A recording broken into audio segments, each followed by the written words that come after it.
Hi friends, welcome back to my channel. ನಾನು ನಿಮ್ಮ ಅಶ್ವಿನಿ ಶ್ರೀನಾಥ್. ನಾವಿವತ್ತು ನಮ್ಮ ತೋಟಕ್ಕೆ ಬಂದಿದ್ದೀವಿ, ಅಡಿಕೆ ತೋಟಕ್ಕೆ.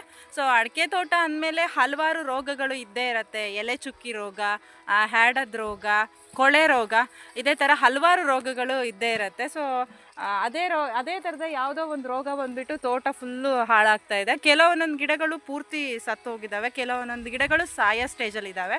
ಸೊ ಅದಕ್ಕೆ ಸೊಲ್ಯೂಷನ್ ಏನು ಅಂತಂದರೆ, ಪ್ರತಿಯೊಂದು ರೋಗಕ್ಕೂ ಸೊಲ್ಯೂಷನ್ಸ್ ಇದ್ದೇ ಇರುತ್ತೆ. ಸೊ ಹಾಗೆ ಕೆಲವೊಂದು ಔಷಧಿಗಳನ್ನ ತೊಗೊಂಡು ಬಂದಿದ್ದೀವಿ ನಾವು. ಅದನ್ನು ಇವತ್ತು ಅಪ್ಲೈ ಮಾಡಿ ನೋಡಬೇಕು, ಎಷ್ಟರ ಮಟ್ಟಿಗೆ ಅದು ಸಕ್ಸಸ್ ಆಗುತ್ತೆ, ಎಷ್ಟರ ಮಟ್ಟಿಗೆ ಅದು ಸಕ್ಸಸ್ ಆಗಲ್ಲ ಅನ್ನೋದು ಗೊತ್ತಿಲ್ಲ. ಸೊ ಗಿಡಗಳು ಯಾವ ಥರ ಆಗ್ತವೆ ಅಂತ ಹೇಳಿ ತೋರಿಸ್ತೀನಿ ನಾನು ನಿಮಗೆ. ಫಸ್ಟು ಸ್ಟಾರ್ಟಿಂಗ್ ಸ್ಟೇಜು ಹಿಂಗಿರುತ್ತೆ ನೋಡಿ, ಎಲೆ ಚುಕ್ಕೆ ಚುಕ್ಕೆ ಚುಕ್ಕೆ ಬಂದು ನೆಕ್ಸ್ಟು ಅರಿಶಿನ ಆಗ್ತಾ ಹೋಗುತ್ತೆ ನೋಡಿ. ಈ ಥರ ಫಸ್ಟು ಅದ್ರದ್ದು ಹೆಡಗಳು ಅರಿಶಿನ ಆಗ್ತಾ ಬರುತ್ತೆ. ಆಮೇಲೆ ಫುಲ್ಲು ಒಣಗಿ ಹಾಗೆ ಗಿಡಗಳು ಸಾಯ್ತಾ ಹೋಗ್ತವೆ ನೋಡಿ. ಇಲ್ಲಿ ಈ ಥರ ಡ್ರೈ ಆಗಿದೆಯಲ್ಲ, ಸೊ ಆ ಥರ ಡ್ರೈ ಆಗಿ ಸಾಯ್ತಾ ಹೋಗ್ತವೆ. ಇದಕ್ಕೆ ಏನು ಅಂತಂದರೆ, ಕೆಲವರು ಕೆಳಗಡೆಯಿಂದ ನೀರಿನ ಅಂಶ ಮತ್ತು ಮೇಲ್ಗಡೆಯಿಂದ ವಿಪರೀತ ಬಿಸಿಲು ಬರೋದ್ರಿಂದ ಸೊ ಎರಡೂ ಮಿಕ್ಸ್ ಆಗಿ ಈ ರೋಗ ಬಂದಿರಬಹುದು ಅಂತ ಹೇಳಿ ಹೇಳ್ತಾರೆ. ಎಕ್ಸಾಕ್ಟಾಗಿ ಏನಾಗಿರೋದು ಅಂಥೇಳಿ ಗೊತ್ತಿಲ್ಲ. ಎಕ್ಸ್ಪೆಷಲಿ ಈ ತೋಟಕ್ಕೆ ಬೆಳಗ್ಗೆ ಸೂರ್ಯ ಹುಟ್ಟಲಿಂದ ಸಂಜೆ ಸೂರ್ಯ ಮುಳುಗೋ ತನಕನೂ ಬಿಸಿಲು ಹೊಡಿತಾನೆ ಇರುತ್ತೆ. ಆಮೇಲೆ ನಾವು ಕೆಳಗಡೆ ರೆಗ್ಯುಲರ್ ಆಗಿ ನೀರು ಬಿಡ್ತೀವಲ್ಲ, ಸೊ ಬಂದಿರ್ಬೋದು ಅದೇ ಕಾರಣದಿಂದ. ಸೊ ನೋಡಿ ಈ ಥರ. ಸೊ ಇದಕ್ಕೆ ಸೊಲ್ಯೂಷನ್ಸ್ ಏನು ಅಂತಂದರೆ, ನಾವು ಅಂಗಡಿಯಲ್ಲಿ ಹೋಗಿ ಕೇಳಿದಾಗ ಅವರು ಇದಕ್ಕೆ ಒಂದು 4 ಥರದ ಔಷಧಿಯನ್ನು ಕೊಟ್ಟಿದ್ದಾರೆ. ಸೊ ಅದನ್ನು ಮಿಕ್ಸ್ ಮಾಡಿ ಹೊಡೆದು ನೋಡಿ ಅಂಥೇಳಿ. ರಿಸಲ್ಟ್ ಒಂದು 15 ಡೇಸ್ ಬೇಕಾಗತ್ತೆ. ಕಡಿಮೆ ಆಯಿತಾ ಅಥವಾ ಹಾಗೇ ಇದೆಯಾ, ಇನ್ನೂ ಜಾಸ್ತಿ ಆಯಿತಾ ಅಂತ ತಿಳ್ಕೊಳ್ಳೋಕ್ಕೆ ಒಂದು 15 ದಿನ ಬೇಕಾಗತ್ತೆ. ಸೊ ನನ್ನ ವಿಡಿಯೋಸ್ನ ನೀವು ಹೀಗೆ ಫಾಲೋ ಮಾಡ್ತಾಯಿರಿ. ಏನಾಗಿದೆ ರಿಸಲ್ಟು ಅಂಥೇಳಿ ನಾನು 15 ಡೇಸ್ ಆದಮೇಲೆ ನಿಮಗೆ ಗಿಡದ ಸಮೇತ ತೋರಿಸ್ತೀನಿ. ಈ ಗಿಡನೇ ತೋರಿಸ್ತೀನಿ ನಾನು ನಿಮಗೆ ಎಕ್ಸಾಕ್ಟಾಗಿ. ಇದು ಈ ಥರ ಆಗಿದೆಯಲ್ಲ, ಸೊ ಕಡಿಮೆ ಆಗಿದೆಯಾ ಅಥವಾ ಜಾಸ್ತಿ ಆಗಿದೆಯೋ ಹಾಗೆ ಇದೆಯಾ ಅನ್ನೋದನ್ನು ನಾನು ನಿಮಗೆ ಇನ್ನು 15 ಡೇಸ್ ಆದಮೇಲೆ ತೋರಿಸ್ತೀನಿ.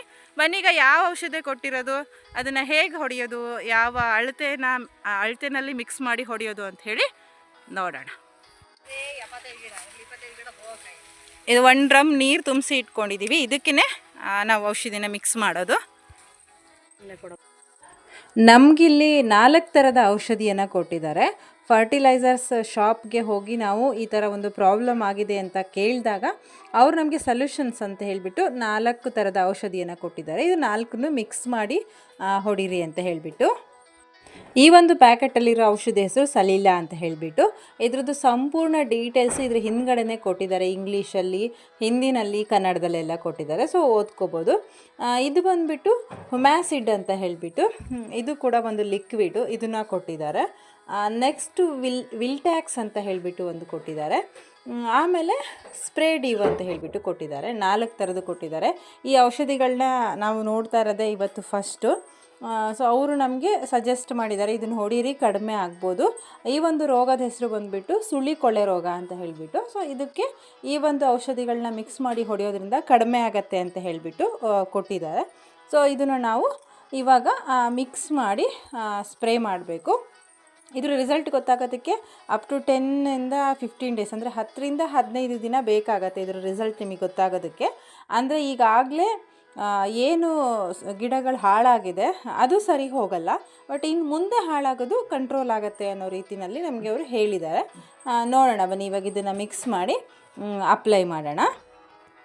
ನಿಮಗೆ ಈ ಒಂದು ಔಷಧಿಗಳ ಬಗ್ಗೆ ಡೀಟೇಲ್ಸು ಯೂಟ್ಯೂಬಲ್ಲೆಲ್ಲ ಸಿಗತ್ತೆ. ಸೊ ಸರ್ಚ್ ಮಾಡಿ.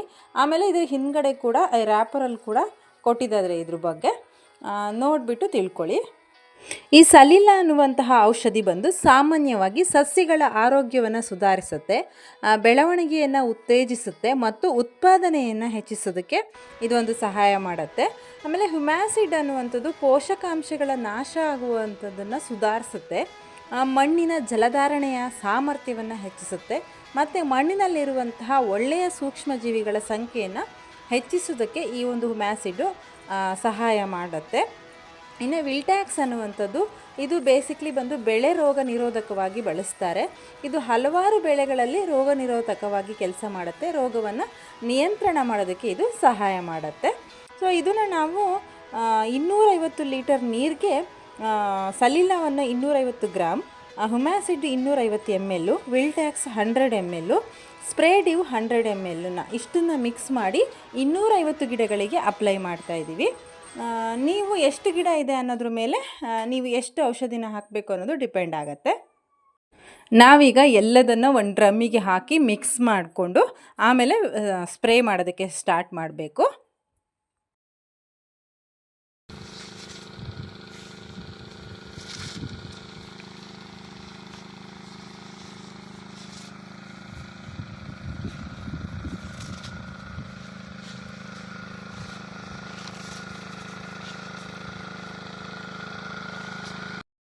ನೋಡ್ತಾ ಇದ್ದೀರಲ್ಲ ಗೈಸ್, ಈ ಥರ ಸ್ಪ್ರೇ ಮಾಡಬೇಕು. ಸೊ ಸ್ಪ್ರೇ ಮಾಡುವಾಗ ಅಡಿಕೆ ಸಸಿಯ ಎಲ್ಲ ಭಾಗಗಳಿಗೂ ನೀಟಾಗಿ ಈ ಒಂದು ಸ್ಪ್ರೇ ತಾಗಬೇಕು. ಎಕ್ಸ್ಪೆಷಲಿ ಈ ಒಂದು ಗಿಡದ ಸುಳಿ ಇರತ್ತಲ್ಲ, ಅಲ್ಲಿಗೆ ನೀಟಾಗಿ ಈ ಒಂದು ಔಷಧಿ ಹೋಗಬೇಕು. ಸೊ ಗಿಡಕ್ಕೆ ಎಲ್ಲ ಕಡೆ ಸ್ಪ್ರೆಡ್ ಆಗೋ ರೀತಿ ಔಷಧಿನ ಹೊಡೆದ್ರೆ ಮಾತ್ರ ಈ ಒಂದು ರೋಗ ಕಂಟ್ರೋಲಿಗೆ ಬರೋದು. ಆ್ಯಂಡ್ ಈ ಔಷಧಿಗಳನ್ನ ನೀವು ಯೂಸ್ ಮಾಡೋದಕ್ಕಿಂತ ಮೊದಲು ರ್ಯಾಪರ್ ಮೇಲೆ ಕೊಟ್ಟಿರುವಂಥ ಸೂಚನೆಗಳನ್ನ ಓದ್ಕೊಂಡು ಆಮೇಲೆ ಯೂಸ್ ಮಾಡ್ಕೊಳ್ಳಿ. ಇಲ್ಲ ಅಂತಂದರೆ ನೀವು ಔಷಧಿಯನ್ನು ತೊಗೊಳ್ತಿರಲ್ಲ ಫರ್ಟಿಲೈಸರ್ ಶಾಪಲ್ಲಿ, ಅದ್ರ ಬಗ್ಗೆ ಪೂರ್ತಿ ಒಂದು ವಿಚಾರಿಸ್ಕೊಂಡು ಯಾವ್ಯಾವ ಅಳತೆಯಲ್ಲಿ ನಾವು ಯೂಸ್ ಮಾಡಬೇಕು ಅಂತ ಕೇಳಿಕೊಂಡು ಆಮೇಲೆ ಅಪ್ಲೈ ಮಾಡಿ. ಯಾಕೆ ಅಂತಂದರೆ ಅಳತೆ ಏನಾದರೂ ಹೆಚ್ಚು ಕಡಿಮೆ ಆದರೆ ಗಿಡಗಳಿಗೆ ಎಫೆಕ್ಟ್ ಆಗುವಂಥ ಚಾನ್ಸಸ್ ಇರುತ್ತೆ.